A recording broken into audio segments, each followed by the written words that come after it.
Nah iki bos, iki mesin cuci LG ya bos. Nah iki kerusakane nang gerboke wis ngoblak kaya ngene iki bos.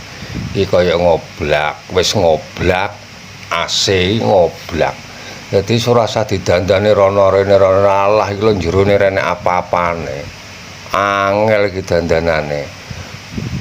Wis pokoke ganti gerboke iki waras-waras. Wis ganti anyar ana pokoke engko waras. Nah, iki wis tak ganti nyar bos ora kesuwen. Wis ora ngetel-ngetel sing rono rene. Wis ganti anyar beres iki bekase. Wake protol iki bos. Nah, wis pokoke beres-beres. Sing penting anyar.